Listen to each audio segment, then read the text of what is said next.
Olá a todos. Nós vamos apresentar a vocês um trabalho que fala sobre Accountability. O grupo que irá fazer essa apresentação é formado pela Camila Lopes, Daniel Berg, Jean Carlos, Matheus Mota e Roneide Araújo. Nós somos acadêmicos do 6º período do curso de Ciências Contábeis da Fundação Universidade Federal de Rondônia, UNIR.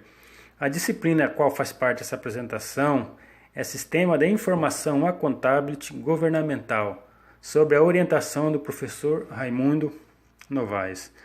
Agora, passando a comentar um pouco mais e a definir o que é a accountability, os conceitos. A accountability ela é uma expressão da língua inglesa que se refere a conceitos como a transparência, prestação de contas e responsabilização. Dentro da administração pública, a accountability está inserida no contexto de prestação de contas por parte dos gestores de recursos públicos. Alguns exemplos de órgãos que exercem a accountability dentro da própria administração pública, ou seja, órgãos internos. No caso, o Tribunal de Contas da União, o Ministério Público, Controladoria Geral da União, que hoje é o Ministério da Transparência, Fiscalização e Controle. Fazendo agora uns breves comentários sobre a accountability na perspectiva histórica. Segundo autores como Gray e Jenkins, a história da accountability é tão antiga quanto a própria civilização. Um exemplo a vocês sobre isso. No artigo 15 da Declaração dos Direitos do Homem e do Cidadão de 1789, por exemplo, consta que a sociedade tinha o direito de solicitar a prestação de contas de qualquer agente público. Na contemporaneidade, em especial a partir dos anos de 1980, a importância da accountability aumentou de forma significativa. Bom, boa noite. Sobre a metodologia desse artigo, ele tem uma abordagem qualitativa e se caracteriza quanto aos fins como um estudo exploratório, pois tem o propósito de proporcionar familiaridade com o problema, seja das várias classificações de accountability que são abordadas neste artigo. E em relação aos meios, é considerada como uma pesquisa bibliográfica, realizada a partir de ampla pesquisa na literatura científica, trabalhos publicados sobre a accountability que são apresentados algum tipo de categorização. Dentre vários conceitos que são abordados neste artigo, eu vou seguir a do Smith e a administração pública britânica, pois, de acordo com ele, a accountability pode ser classificada em nove tipos, que pode ser constitucional, judicial, consultiva, quase judicial, processual, econômica, comercial, profissional e descentralizada. Mas eu vou dar ênfase na judicial, econômica e comercial. Bom, a accountability judicial, ela segue o princípio fundamental de que as decisões e ações dos funcionários nos departamentos governamentais devem ter embasamento legal. Ou seja, um departamento ele não deve exceder suas responsabilidades e deve fazer o que é obrigado a fazer, seguindo os procedimentos prescritos sem negligência, irracionalidade ou má-fé.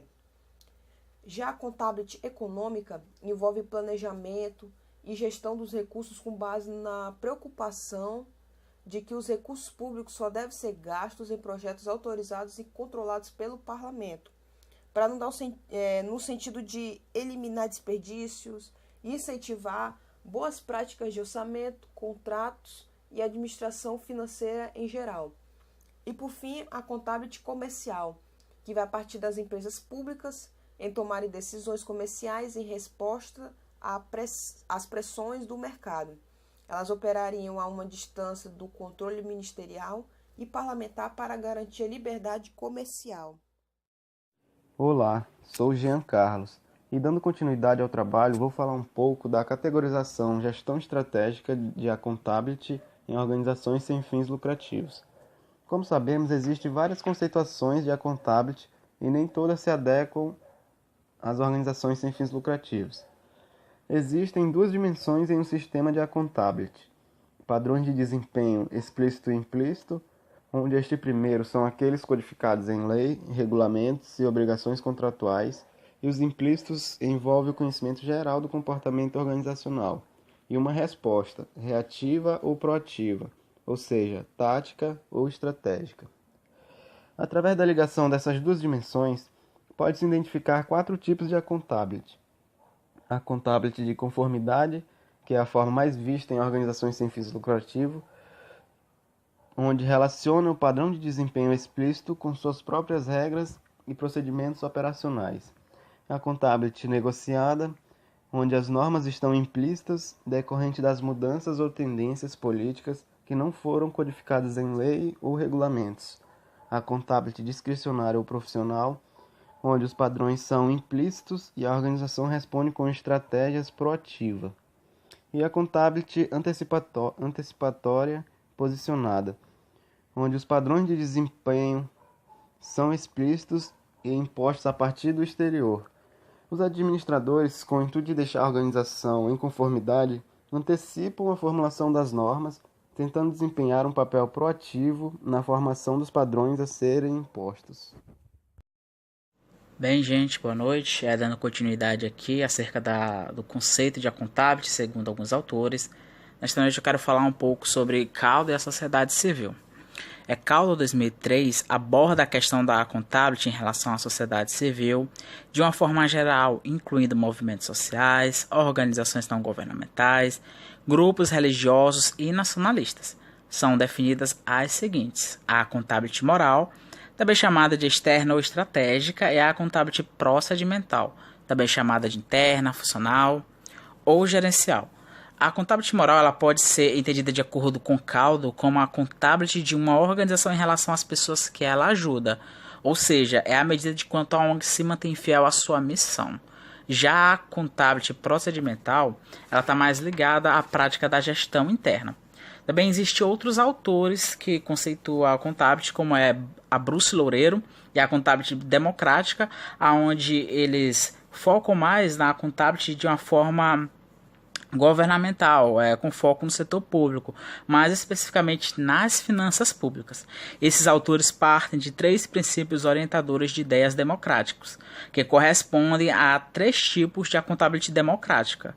Desta forma, a accountability pode ser dividida em 3 formas: o processo eleitoral, controle institucional durante o mandato e as regras estatais intertemporais. Então, o processo eleitoral corresponde ao princípio democrático da soberania popular em escolher os seus governantes e é uma questão básica de qualquer governo democrático. Já o controle institucional, durante o mandato, relaciona-se com o princípio de que os governantes devem prestar contas ao povo e se responsabilizar pelos seus atos.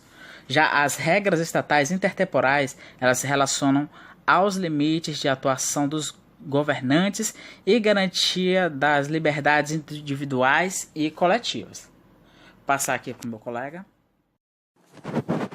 Então, como considerações finais da nossa apresentação, o autor trata que, ainda que não vivenciemos de forma madura, cotidianamente no Brasil, os conceitos ali que permeiam ou que norteiam as noções de accountability, ele acredita que talvez essa não vivência não seja o motivo principal para não termos uma palavra que traduza todo o universo que representa as noções de accountability, né? Então, muito se discute atualmente o que é exatamente a accountability, né? Surgem algumas perguntas como quais os parâmetros, o que não é a accountability, quando surgiu a accountability, onde pode ser identificada a accountability, né?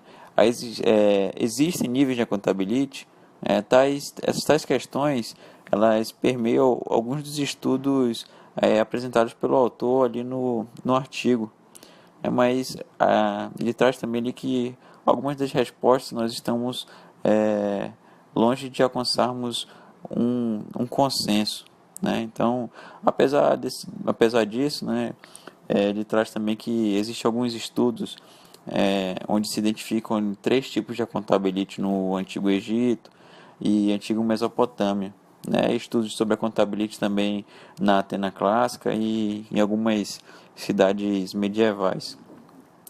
Então, chama atenção também a quantidade de categorizações desenvolvidos pelos pesquisadores dessa área, né, que eles necessitam dividir, desmembrar o conceito né, ou as práticas de accountability, né, para que eles possam ali classificá-las e estudá-las, né?